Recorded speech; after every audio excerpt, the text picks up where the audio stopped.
Hey friends, welcome to the Jill Monaco Show. I'm your host, Jill, and I'm so glad you're here. I'm a speaker, author, and life coach. Some weeks I share what God is teaching me, and other times I invite a friend to join me on the podcast, and we chat about what it means to love God, love ourselves, and love others. Here we go. Welcome back to the Jill Monaco Show. I'm so glad you've joined me for this very special episode. A few years ago, when I put everything in storage and drove across country by myself, I met with some incredible people who were doing extraordinary things. I love developing friendships with people that walk in different circles than me because it gives me a fresh perspective on life.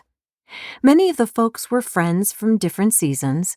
Some I worked with and others I met online. But the thing is, these folks were going through stuff. They were going through struggles they didn't advertise on social media, or challenges they were in the process of overcoming, real life. I got to see their process over the years, and later I got to see how God worked it all out. Many of my podcast guests share with you what God has taught them through those challenges. Today is one of those episodes where you'll hear about a journey of a faithful warrior who kept going in the midst of unfulfilled dreams. Can you relate to that? Have you ever felt like you just couldn't catch a break? You were following God best you knew how, and yet things were still difficult. Today, you get to meet my friend, Kate Hurley. We originally met on my journey, and then she wrote one of the most popular blog articles for my online magazine, Single Matters. She has a unique way of sharing her encounters with God. Her wisdom and humor makes you go from aha to ha ha ha. Okay, that was kind of cheesy, but it worked. Before we get started, I want to thank you for listening to the podcast. I get emails from listeners all over the world who are encouraged in their faith because of our guests. If you haven't already, I'd love it if you'd consider leaving a rating and a review on the podcast on iTunes or wherever you listen to the show. It helps the podcast get easily discovered by listeners who are searching for topics we discuss here on the Jill Monaco Show. Well, let me tell you a little bit about Kate. Kate Hurley was a touring musician for 14 years, playing everywhere from castles in Germany to villages in India to 15,000 people hippie gatherings. She has made 5 solo albums, including an upcoming live worship album. Her voice ushers you into the presence of God. I have her album on repeat. She had a popular blog on singleness for many years and wrote a book called Getting Naked Later, Making Sense of the Unexpected Single Life. Formerly, Cupid is a Procrastinator. Both titles just crack me up, and it reflects the witty person Kate is too. Today, we talk about singleness, but if you're married, don't tune out, because Kate is now dating and she has a lot more to say about being in a relationship. Because after years of waiting, God has brought her to a wonderful man. We explore how to process waiting, disappointment, and feeling alone, but we also have some fun. You'll enjoy her stories, I promise. Her message on waiting and trusting God and all the struggles that she went through are going to encourage you today. Are you ready to hear from Kate? Yeah, me too. Let's head over there. Kate, hey, welcome to my podcast. Thank you. I'm so good to talk to you again. I know. It's really been forever since we've actually talked on the phone or in person. I know. Lots of emailing, but not as much talking in person. I know. There's just too many good people in my life so I kind of feel like everyone's going to eavesdrop on our conversation because I really want to know how you are. Right. Yeah. So last time we saw each other, you were in California. And that's right. Yes. You were living on a street where I think a lot of you did community together. And I just thought that was a cool thing. Yes. Yeah. I lived in San Diego for a while, and I lived in a intentional community. So there were about 50 people who all lived within 4 blocks of each other. It was actually a program for people who wanted to start communities like that, because I was Mm-hmm. hoping to move to where I live now, which is Asheville, North Carolina, Mm-hmm. and start something similar. So I was going through a training for people who are interested in that. And that's something that's really interested me, is community living, especially as a single person. For most of my life, especially as I've gotten older and not been married, I've looked for situations where people are really intentional about being in community. Well, I think we've talked before about loneliness and, being single and being away from family and doing ministry and, serving the Lord. It's the greatest privilege to serve Him. And yet you hear people like Mother Teresa who, put in Mm, her journal how she struggled. And, um, people don't want to hear it because it makes them feel bad, and right. I don't want to share it because I don't really want the sympathy. I don't, it's almost like I want compassion. Everyone wants compassion, but I want to be talking about the things God is doing because that lifts my spirit up. If I start talking about Yeah. the loneliness, then I just feel even worse for some, you know what I mean? There's a fine line, I guess, right? Yes, definitely. But what I really Yes. love about what you do in your book, so let's chat about your book. Okay. What I love about what you do in your book is you do both things. You share the hard stuff, and then you share the awesome thing that God did through that and your faith and the struggles with faith. You're all over the board on Mm, that. And so it's really relatable to people. So thank you for pouring out your mm. heart. Yes, yeah. One thing that I remember from my book, um, is where I talk about how it's good for us to long and let go at the same time, and that those two things seem like kind of the opposite. Like you can't long and let go, but God kind of lives in a world where opposites can happen. And Yeah. so, there's a place where you can really, have struggles and long for, a family, but at the same time be able to let go of it. Yeah. And be able to let it go to God, and to just be completely honest about your feelings, but not be so lost in those feelings that it just like wrecks the rest of your life. Yeah. It reminds me of like any dream, right? That you're working toward, whether you're praying to have a child or to, finish school and start that career, or, even for musicians, getting your record deal. You can 100% want it. Everything in you is like, I'm believing, I am praying, I am working towards it. And you can 100% have it in God's hands and say, and I trust you, that you gave me this dream and that you're going to take care of it in your timing, in your way. We don't have to say, oh, my scale is tipped one way more than the other right now. Because if we think, oh, I'm just giving it to God and we're not doing anything to partner with Him, like that isn't healthy either. But yeah, that's true. Yeah, I think that a good way to live is to really deal with the cards you've been given, like Mm. really play the cards you've been given, rather than always wishing for a different hand of cards. Yeah. But there's also, but you don't want to be like, oh, like just be satisfied with where you are. There's such a balance of being, of living a good life with the deck of cards you've been given, but also being honest about when you do struggle, and not laying those feelings aside and being like, this part of me is dead and I don't need to feel these things, but to have those Right. feelings and express them, but also to not let it ruin your life. Yeah. I think validation is huge. Like we have to validate ourselves, and it's okay to Right. let others validate. Like, yeah, of course you want that, you know? Yes. Um, Yeah. so in your book, let's talk about the title change. So originally Oh yes. you called it Getting Naked Later when you self-published Yes. it.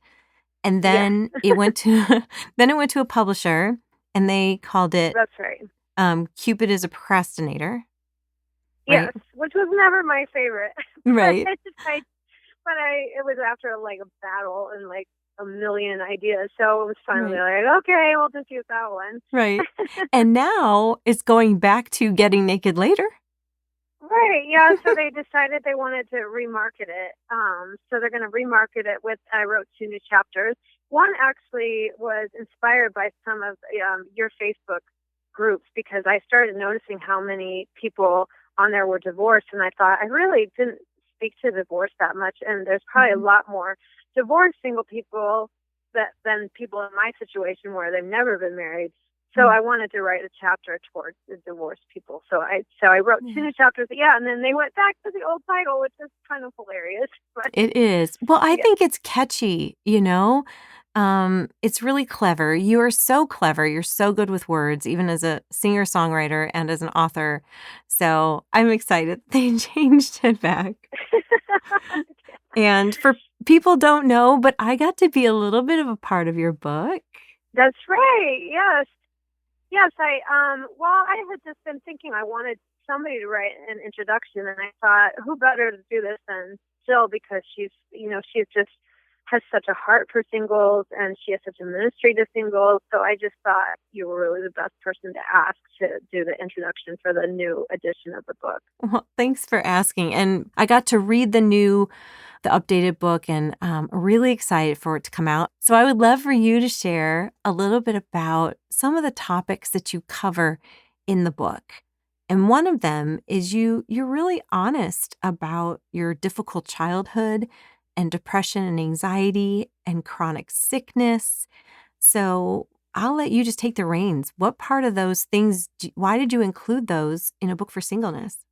Yeah, I just feel like when I meet people face to face, I'm not really the type of person to be like, everything's awesome. Like, I mean, even when things are awesome, I really like being down to earth and like allowing people to know what I'm struggling with or my vulnerabilities. And I just felt like reading this book, I felt a kind of a similar thing. Like, I almost wrote this book thinking of it as a conversation with a friend or something like that. And I just felt like, why would anybody want to listen to my words if they don't know my story? Mm-hmm. And I always love this.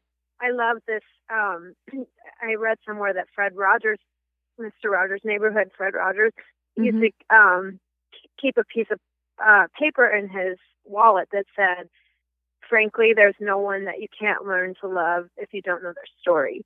And so for me, I wanted to start the whole book with my story so people kind of understood who I was before they were listening to words about singleness and advice and all that. I felt like I wanted them to understand where it came from and just the journey God had for me that led me to sitting there writing the book.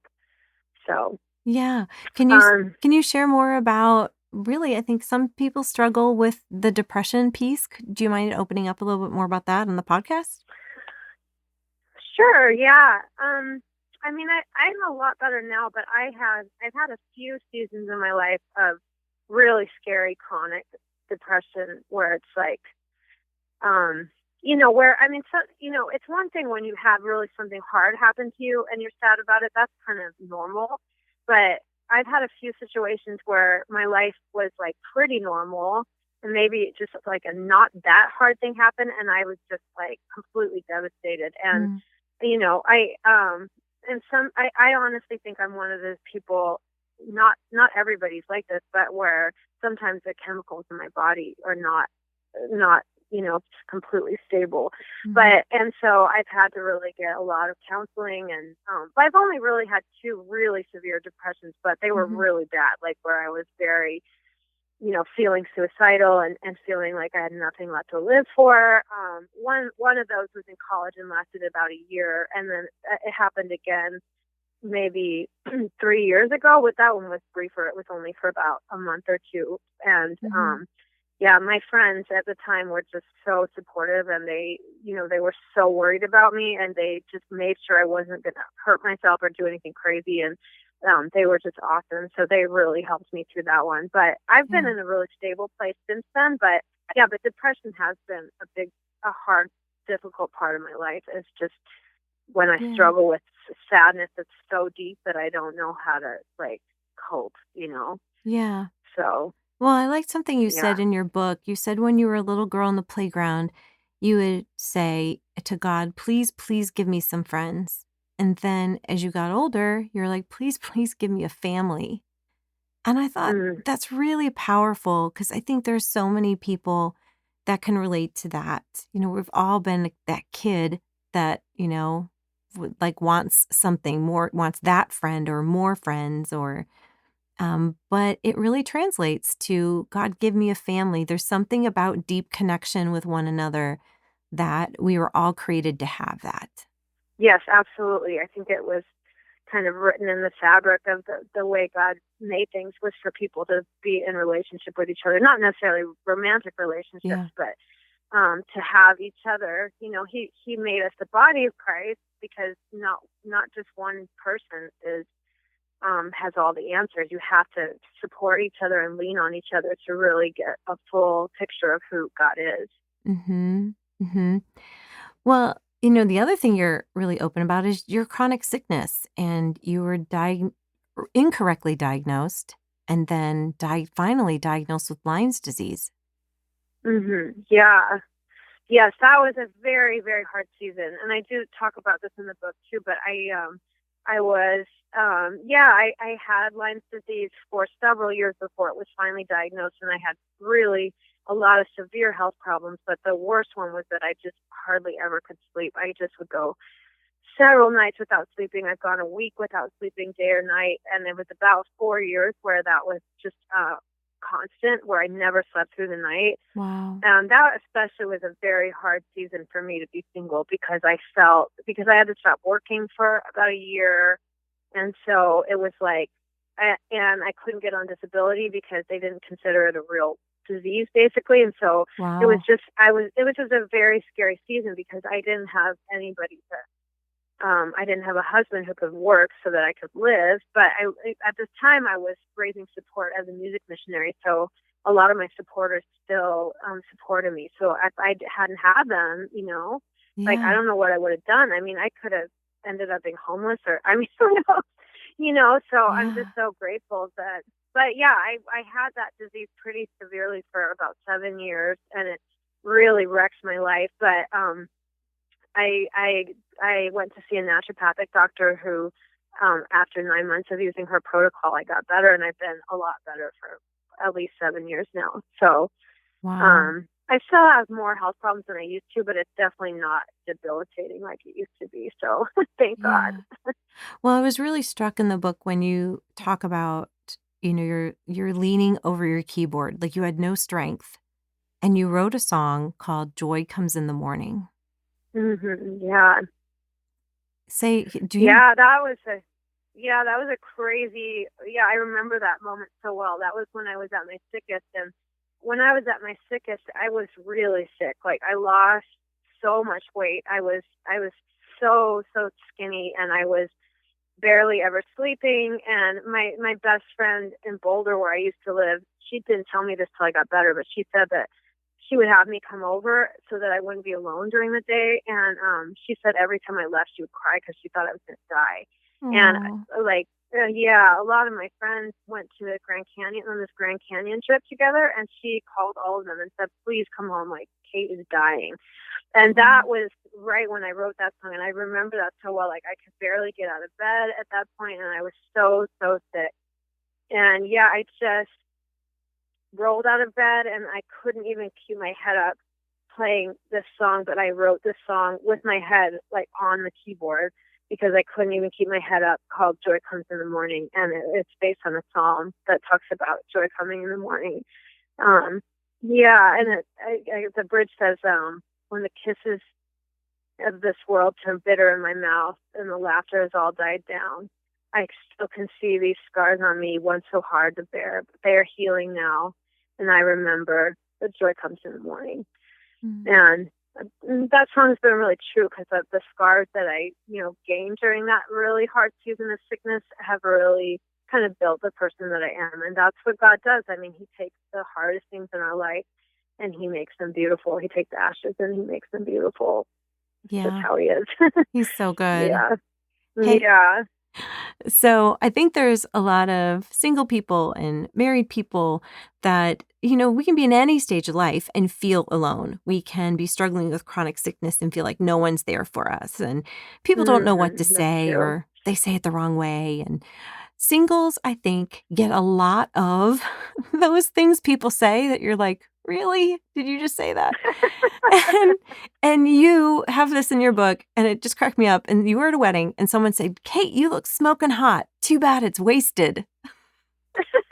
Yeah. As Yes, that was one of them. like as if you only can look good when a man's going to appreciate it. Right, exactly. You're allowed to look beautiful even when there's no man with you to think you look beautiful. Right. Um, That's funny. it is funny when I read some of these things. Another thing you say, "I'm going to rant for a second," and you said, "Being single sucks." Like, Yes. Yeah, so I did have one chapter called the Rant Chapter, and I've always wondered, like, was that good to put that in there? But I just felt like, you know what? Like, I just want to say some things.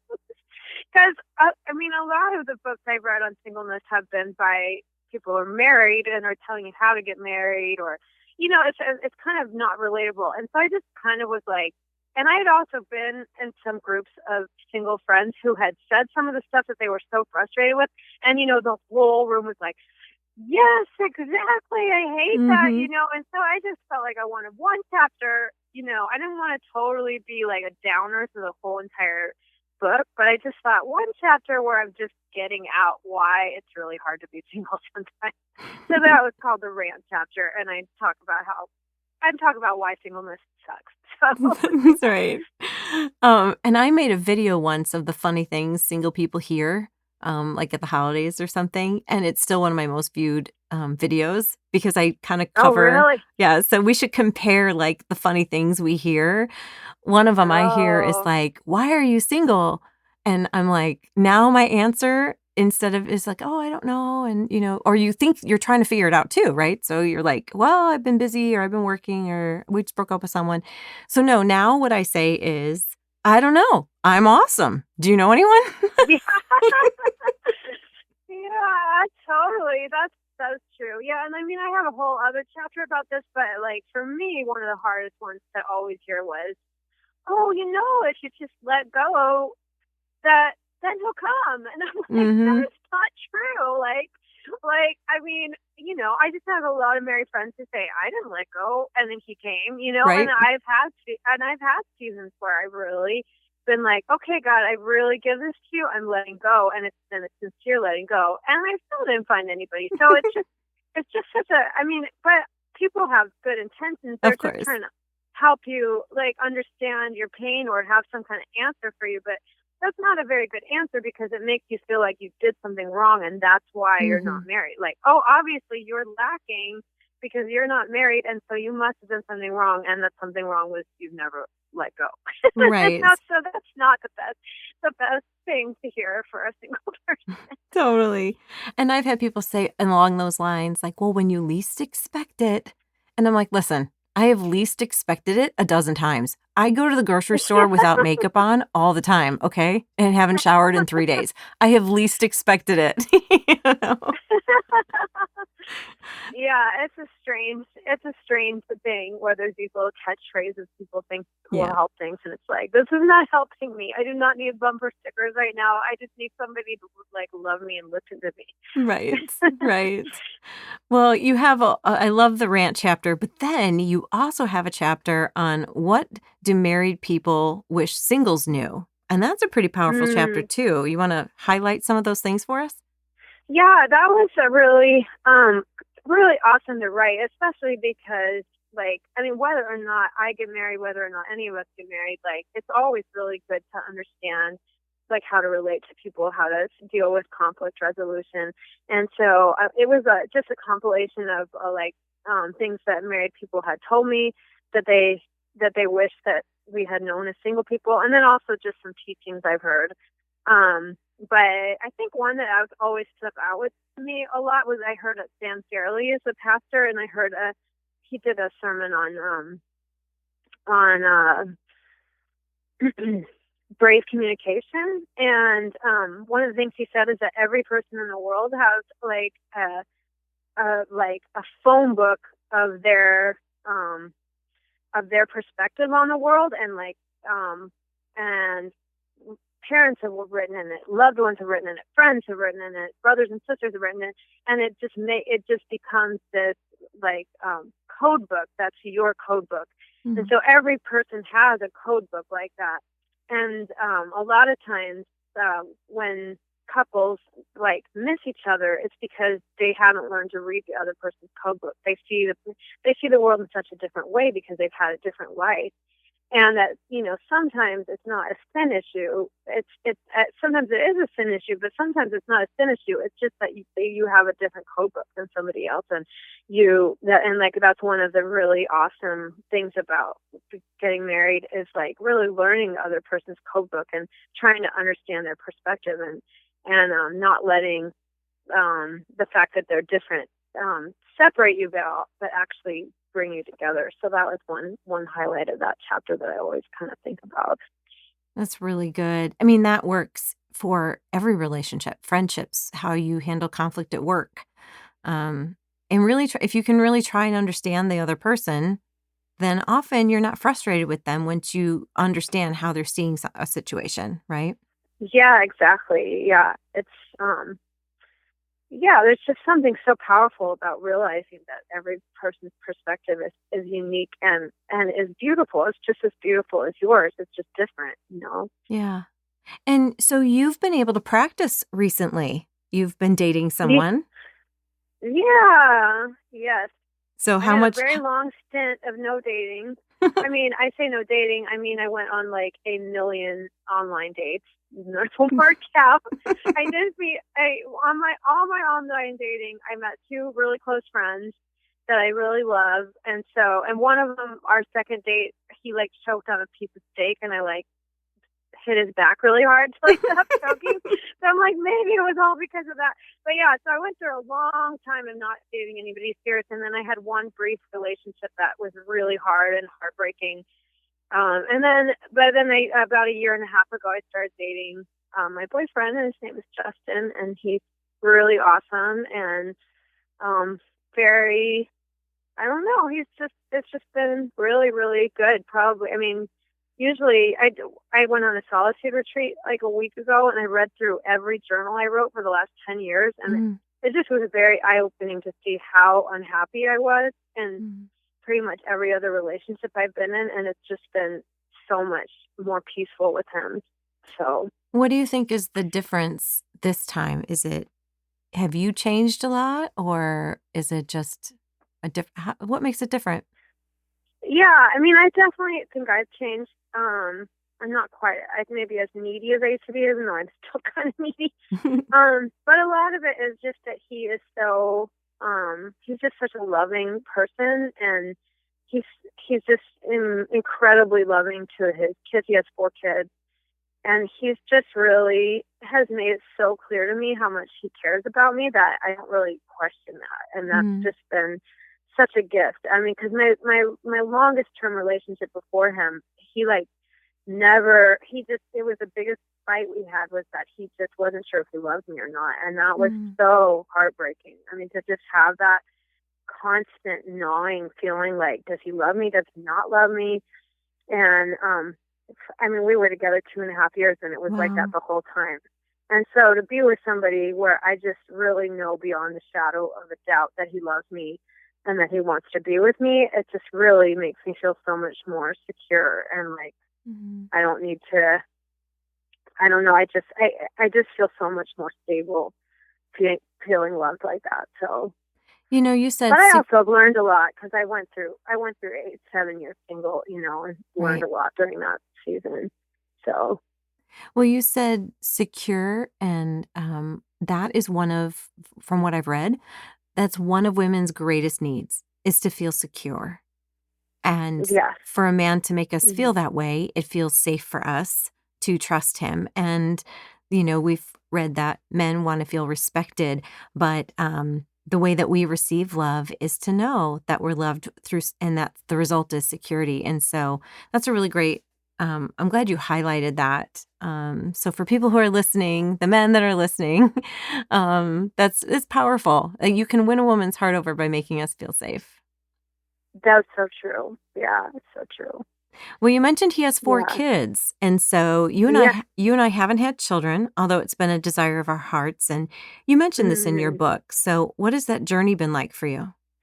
Yeah, it's been such a journey because I have always loved kids like so much. Like I have, I've worked my whole life. The only 2 jobs I've ever done is working with kids and doing music. Mm. And now I combine those and I teach music lessons now. But like for years, I worked at group foster homes. I worked at orphanages. I worked in daycares, after school programs, camps, like you name it. I have worked with kids, and so really, when I was in my 30s, it was just one of the tragedies of my life that I had not had children. I mean, I really wanted a husband as well, and it was, I mean, I went through many years where I thought about adopting alone, but it was a hard thing for me because I really, when I was honest with myself, I wanted a husband and kids. And I just, Mhm.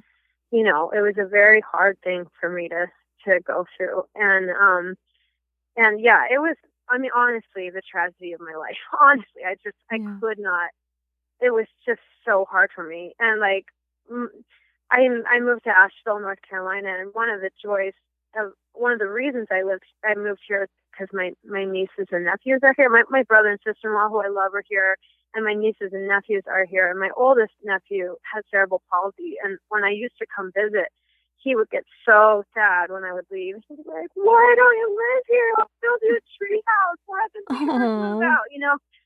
And just being around them enough, I realized, you know what? Like, I don't have my own kids. I really want to be around these kids and have some kind of family that are my kids. And since I moved here, my group of friends called me the kindergarten rock star because like whenever I walk in the room, all the kids just like Kate, and they're like tackling me. I just always loved kids like that. And it's still a little hard because I'm now 44, and it's very unlikely I would have kids. I mean, even if Justin and I get married, it's really unlikely we'll have kids. But he has 4 kids, and I love his kids really so much. We just have had such a good relationship so far. Like we've just bonded a lot, and I like adore them. And honestly, sometimes I like kind of enjoy the role that I have, maybe even more than I would a mother, because I don't love being like a disciplinarian. It's just not really my strong suit. And so I'm kind of like, I get to be like this fun, they call me Mama Kate. I get to be fun, Mama Kate. And I don't. And my boyfriend, if there needs to be like boundary set or discipline, he can do it, and I can just be fun, and I am coming to terms with like, I might not ever have my own blood children, but my whole life I've always known that I was going to adopt one day. And now, if Justin and I do get married, then this is a way of adopting that's maybe not exactly how I pictured it. And I am going through a little bit of a mourning that I'm not their only mom, that I mean, that they have biological mothers that I never want to try to replace. Mm-hmm. But I do really want to just be like a mother figure in their life and really love on them. So there's still some mourning there, but it's definitely not as devastating as it used to be for me. Yeah. So, And I think that to address that for people that are listening, now that I am older than you, there are different seasons in my 30s. Your body clock is naturally telling you, hurry up, let's get this done, and God uses that so that we will have children in our 20s and 30s when our bodies can do that. And then into my 40s when I realized I'm not dating anyone, and I was your age, and I thought, all right, I'm not dating anyone, I'm probably not going to have kids. And I've shared this before on a previous podcast, but I just did the ugly cry in the shower. I was like, it was Mother's Day. I think I was 45 at the time, Mother's Day, and I just couldn't go to church that day. I was like, this is it. Like, it just hit me that I wasn't no one was on the radar. And, I just let the water wash all my tears. And I just felt the kindness of God just come in and let me know that like he was sad with me. It was like when Jesus wept, when Mary and the people were so sad that Lazarus had died. It was that kindness that he joined me in that moment and said, it's okay, you don't have to go to church today. And so I spent time with him, and, I'll just even cry now, not because of the loss, but because of the kindness of God. And I think it's okay for us to grieve the loss of things we haven't been able to have that were desires of our hearts. And, people will debate whether it's God's will or not. God never said to me in that grieving moment, it wasn't my will, you have to accept it. And he never said, it was my will and the enemy came involved. Like, the why isn't as important as the love. So receiving God's love is what healed me. Any explanation would have probably not healed me. It just, and then I remember saying, Lord, if the enemy has taken kids from me, then give me something that I can do that will torture him for the rest of my life, and do something that will help people in a radical way. And that was before I started Single Matters. And in my heart are still beautiful. He's so beautiful, right? Like, now I'm encouraging singles. I'm coaching women that are in their 20s and 30s in relationships, because I believe it's God's design for us to reflect the covenant that we have with him, for us to have with a husband and with our own children. And that nurturing feeling that you and I have, the desire to nurture, I find ways to use that. So I disciple my nieces, like what you're doing with your boyfriend's kids. Like, we can be in their lives. You can never have enough love. And so I'm looking for ways to love people that God has put in my circle. So that's how I've kind of gone through the journey. Jill. I love that so much. Yeah, that's so beautiful.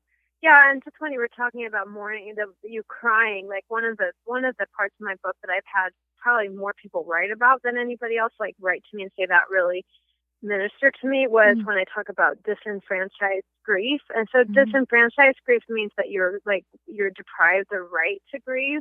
Yeah. And like when my dad died, like it was, people knew that something was there and then was taken away from me. So people had a lot of empathy for me, and they were crying with me, and they were bringing me, gifts, and they were feeding me for when he died. But I never had that same kind of sympathy for when I haven't had children. And, and it's like having something that you love taken away from you is a very hard grief. But another, grief, it might not be as like losing a child is different than never having a child, right. But they're both really hard. Like both of those things are incredibly hard, and society doesn't really know what to do with people who haven't had something and they're mourning over not having it, because there's just a lot more social recognition over somebody who has something and loses it. And so, yeah, and that's something I have definitely experienced too, is just so much from compassion from God. Like I remember one time praying to God and asking him, after like the umpteenth guy, before Justin, almost every guy was like this, who like hangs out with me. And then, after a few months, it's like, oh, I think I see you more as a sister. And I just remember crying out to God and saying, do you understand, like, unrequited love? And he's like, every day I understand. I think that is my life, is unrequited love. There's so many people in the world who don't know me or turn against me, even if I have loved them. And so, yeah, that comfort that God gives us, even when we don't understand, it's just so priceless. And I think that's so beautiful that he came to you on Mother's Day and gave you such a special gift. He did. It was a gift. And there's something good about, once we can validate our pain and acknowledge our grief, even if no one else does it, but we do it with the Lord, it's like we can, turn the page. I don't mean close a chapter, but turn the page and then look towards what are we supposed to do with that energy, with that dream, with that love? Like, how can it turn, like what Joseph said, what, you meant for evil, God will use for good. Like, God, how do you want to use this in my life? And so yeah, I poured myself into Single Matters, and you poured yourself into a book. And so yeah. I hope so many people get this book, and I think it'll be such a blessing. And just as we kind of wrap up, tell me, what do you want people to know about the book? Why do you think they need this book? Like, go ahead, pitch yourself, like, no shame.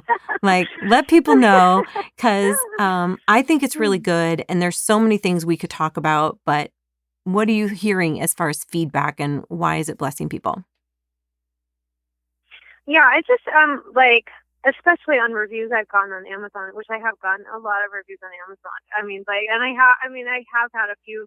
One girl said that she's been reading every single book that comes out, and this is the best one she's ever read. And I've gotten quite a few like that. And even Frank Viola, who's a really awesome author, well-known author, Yeah. he read, I guess him and his wife read the book out loud to each other, and he gave me such a sweet review, just saying he was so surprised by how well written it was and stuff. But what I really have hoped to get across with the book is just like a feeling of, I've been there too. Like, I know how hard this is, and I want you to be able to grieve and feel these feelings. But I also want you to have hope. I also want you to look for places where you can have family, even if you don't have a traditional family.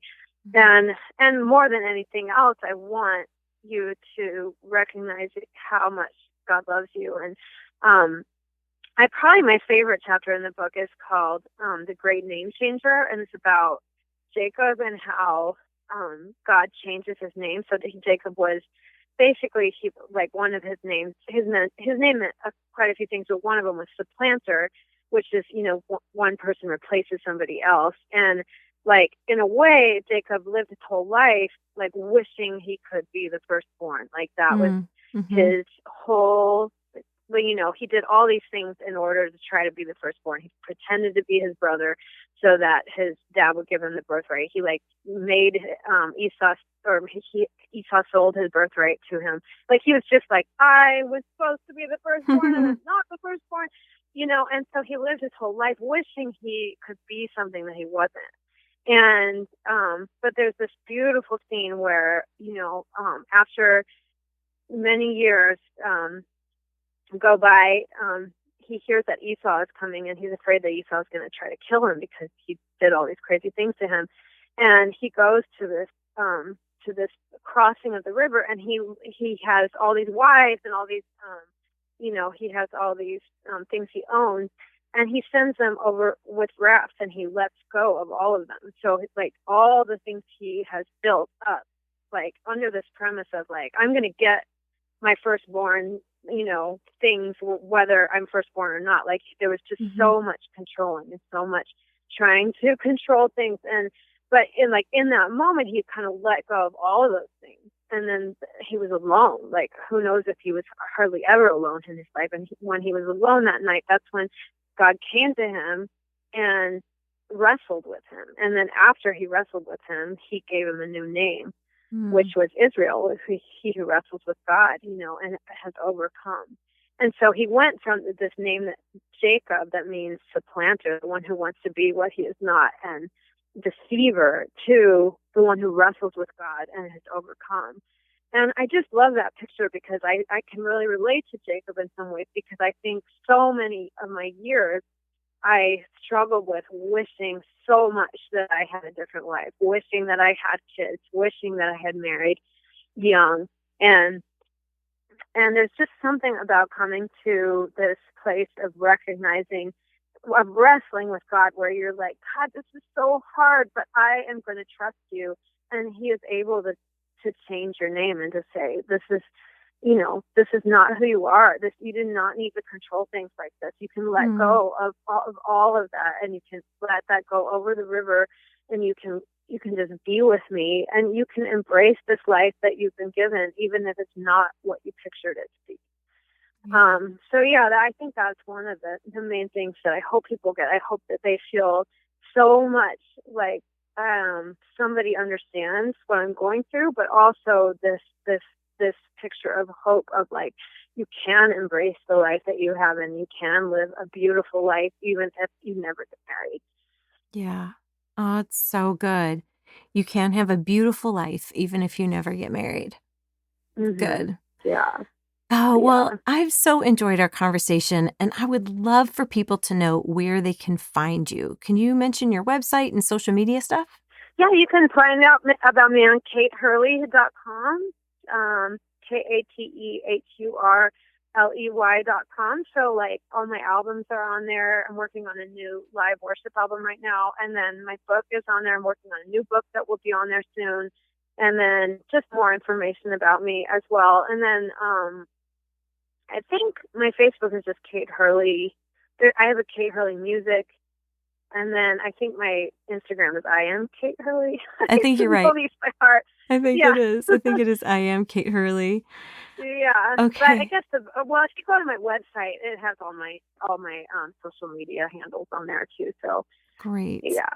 Well, I will be sure to put all the links to Kate and all her social media and all the things that we mentioned here today in the show notes on my website at jillmonaco.com/podcast. Find this podcast and you'll see all the links that we mentioned here today. Kate, thank you so much again for joining me. I love you, my friend. Thank you. I love you too. It was such a blessing. It's so good to talk to you. We need to do this again soon, okay? Like offline. Yes. I agree. I totally agree. Okay, good. Well, everyone, thank you for listening to The Jill Monaco Show, and I pray that this episode blessed you. And if it did, there's a couple things I would love for you to do. Leaving a review or rating it really helps us out. It helps other people find this kind of content, or you might know someone who's single and is really struggling with that, and you might be able to forward this to them and help them along their journey. So, and of course, if you buy Kate's book, I promise you'll be blessed by it as well. And if you'd like to support this show financially, you can do that as well. The ministry is a 501c3, and you can go to jillmonaco.com and help support us so we can make more podcasts like this. Again, thank you, my friends, for joining me. And remember, love well, you are made for it.